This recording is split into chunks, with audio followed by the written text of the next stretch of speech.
Welcome back to another episode of the Chief Lego Fanatic. Today we're going to be doing an in-depth look and review of the Santiago Bernabeu Stadium.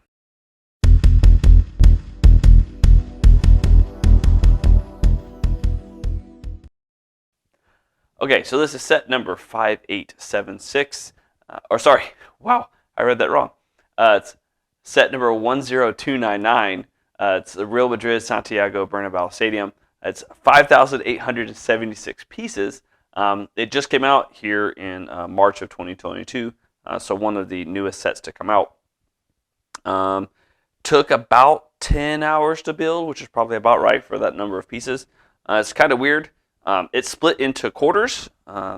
This side took way longer to build than this side, for whatever reason. I'm going to spin this around so you can see the whole thing, and then we'll take a deep dive and look at the interior of it. All right, so here we have the finished build. As you can see, it says Real Madrid along the top sides of the roof.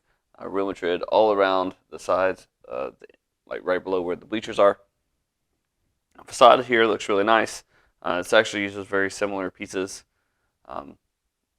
These are usually like vents on a lot of Star Wars sets. Have these nice little cylindrical entrances. They're all labeled as A, B, C, and D. So the roof does come off, at least partly. See, it has some nice ad stickers. So 3 rows of bleachers. It's nice blue and orange colors. Again, you can see the labels for Real Madrid. They go all the way around the stadium. There's a scoreboard right here. So one of the big criticisms I've had for the stadium sets in general is that they're really difficult to pick up. You can see it in my build videos or my review videos for the Camp Nou and the Old Trafford Stadium. This was a little bit better. It's split into halves instead of quarters. So you have this half, and then they connect here in the middle. But you can kind of see it's coming apart right here. It's coming apart on this side. I have it sitting on top of cardboard. You can see where it's not really holding itself together. There's no connections here. All of the connections are here.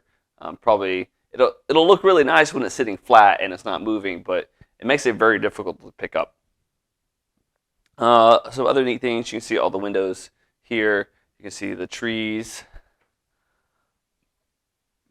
on this back side. You can see the stadium name. I had a burp, didn't want to come out. They have these street lights, some more trees. There's a little truck. Again, the colonnades or those little cylindrical entrances. Some more trees, and again, you can see where it's coming apart. On this side of the stadium, you can see is like there's not as many decals as on this side, but you can see like where the press boxes is. There's another scoreboard. You can see where the team entrances are. Whoa, can't speak English today. We'll do a zoom in on that here in a second. But it's really nice looking from the outside. All right, let's look in a little closer. All right, so this is the view from the other side. Again, there's another scoreboard. You can see these two. Now, I just noticed this turning this around. I thought that these were the entrances, but then you also have this tunnel over here, which at least for American stadiums is typically in a corner. And that's the only corner that looks like that. All of the other ones are extended like this one is. So maybe one's for the home team, one's for the visitors. I don't know.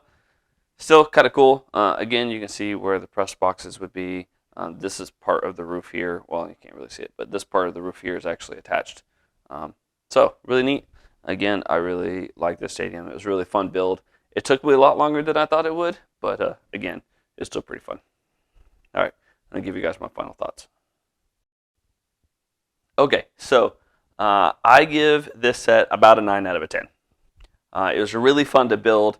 It's really nice to add to my collection. I can't wait to add it over there where the rest of my stadiums are. It's very interesting. It's different. It looks kind of the same, but as you can see from the video, or the previous part of this video, this side looks very different from this side. So it was a lot of fun. It's not super repetitive. There are some parts. Obviously, the bleachers can only be so different from one another. So that part's kind of repetitive. I like that it stays together better than the previous stadium sets. I'm probably still going to add some extra supports between these two sections, so it'll stay together even better in case I need to pick it up. But I'm going to put it over there on the shelf, and that I don't intend on picking it up again anytime in the near future. Probably going to have to dust it off the next couple of months. So I highly recommend picking it up. Again, you can, or as always, you can. There's a link in the description where if you want to purchase it. It's relatively inexpensive for the number of pieces. Now, keep that in mind.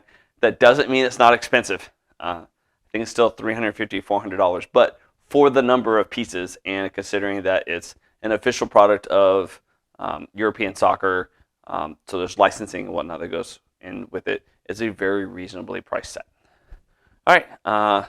As always, please make sure you like, share, subscribe, etc.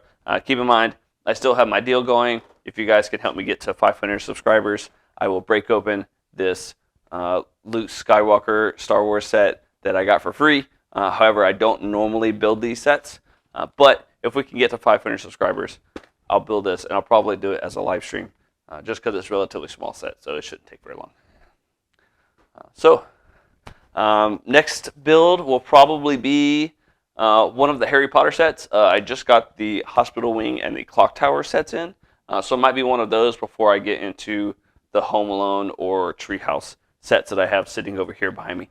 And then, of course, as we get into April and May, April has lots of cool sets coming out with several Star Wars diorama sets.